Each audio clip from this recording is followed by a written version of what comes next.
Now recently I had a crazy idea for a way I could install some floor-to-ceiling corner ambient lighting that's both budget and renter-friendly, so without further ado, let's begin. It all started when I saw this brand new LED profile, and within a couple minutes of having it in hand, I knew it was going to be a game changer, which I'll get into later. Now this is marketed as a simple wall decor lighting product, but with the way it's designed, the sky's the limit on the way it can be used. It allows for 2 LED strips to run across from each other, it comes with milky white diffuser covers, but the real genius of this is found in the mounting system. It comes with these basic brackets that you can screw into any surface, which then snap in place on the profile, giving you perfect space underneath to run power injection wires if needed.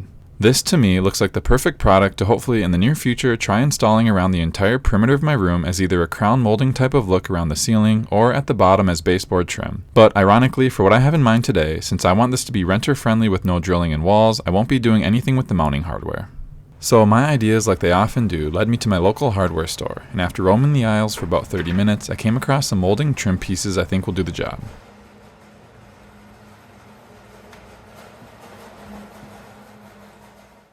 And things don't always work out this smoothly, but the wood ended up being the exact same size I needed to fit perfectly into the space that's meant for the mounting hardware like you can see here without having to do any additional modifications. Now that I knew it fits great, I needed to make the wood section a little bit longer to match the height of my room. I did a quick estimate of how much extra I needed, cut things with my miter saw, glued the pieces together, and let dry overnight.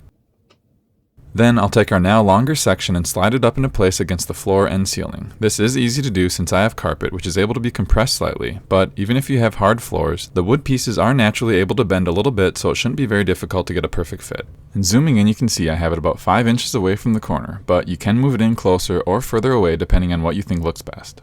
Now that the frame's in place, I can go ahead and attach the aluminum profiles. And what's great about this method is that since I'm using the wood, the channels are going to line up perfectly with one another, creating a near seamless look. Once I have the 2 sections up, I have a little gap left over. I'm going to take a quick measurement and again use my miter saw to make the cut, but if you didn't have one of these, a hacksaw would get the job done. I'll be using the default blade that the saw came with, and as you can see, you're left with a very clean cut. I'll go ahead and put that in place and we can now move on to the lighting component. For this, I'll be using my all-time favorite 5V SK6812 LEDs. These give you all the benefits of individually controllable colors with the added bonus of a dedicated white diode. Now the first thing I need to do is attach some longer wires that'll eventually run to the controller, and there are many different ways you could go about doing this. The easiest option would be to just cut off the beginning JST connector, strip back the wires, use some WAGO connectors to splice in whatever additional length is needed, and you're all set. But I'm also a big fan of soldering, and it's definitely a good skill to learn if you're getting into LEDs, so that's what I'll be doing here. Now if you're curious on this process, definitely check out my Soldering for Beginners video I made that goes over everything I'm about to do with detailed commentary and extreme close-up footage. So once I have the one strip done, I'm going to do the exact same thing one more time since this profile is meant for 2 LED strips. After that step, we can cut the lights to the length needed and attach them to the channel. And it ended up being a little bit easier to do this with the frame not being upright. Here I'm installing the first strip, after which I'll move on to the second one on the opposite side of the profile. And to make my life easier when eventually getting everything connected to the controller, right here I'm just marking which ones are my voltage, data, and ground wires that you can easily find marked on the LED strip itself. After everything's marked up, I'll put the frame back upright. And as far as cable management, I'll use some basic cable concealer tracks to run the wires along the baseboard until it gets behind my center console and out of sight.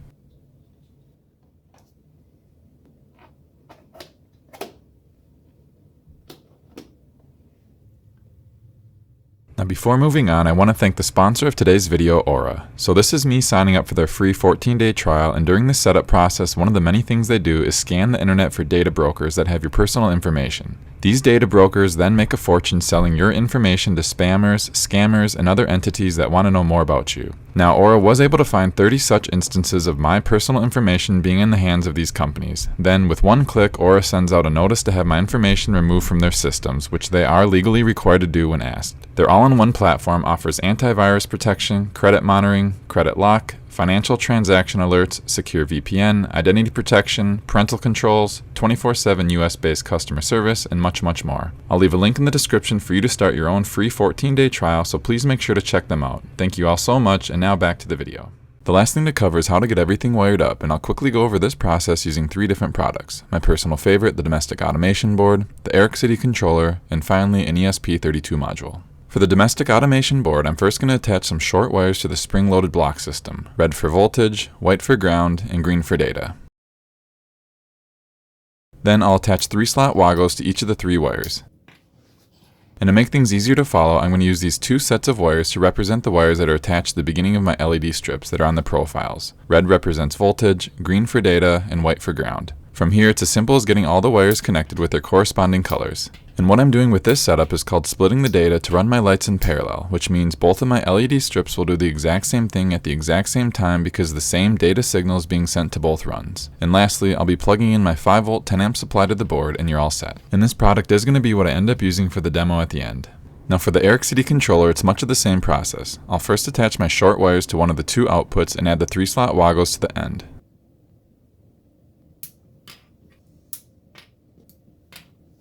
Then connect the rest of the wires that are representing the lines coming from my 2 LED strips. This is again splitting the data just like from the previous example and will have the same effect of both lines doing the same thing at the same time. I'll plug in the 5-volt 10-amp unit and you're good to go. And finally, for the ESP32 module, I'm going to put one jumper wire in the GND pin and another connected to the D2 pin for data. I'll then use a 3-slot woggle and attach it to the male end of our data jumper. Next, I'm going to take a 5-volt 10-amp supply, and after cutting off the barrel connector and stripping back the wires, you're left with the red and black line, which I'll be adding 5-slot woggles to each. From here, all that's left to do is get the red voltage wires combined, the white ground wires connected to the black line from the power, and the green data wires all combined coming off the controller. I then have to connect the ground coming from the ESP32 to the others, since all of these do have to be common. Finally, I'll be using a micro USB cord and plug to power the actual ESP32 module, and this setup will be done.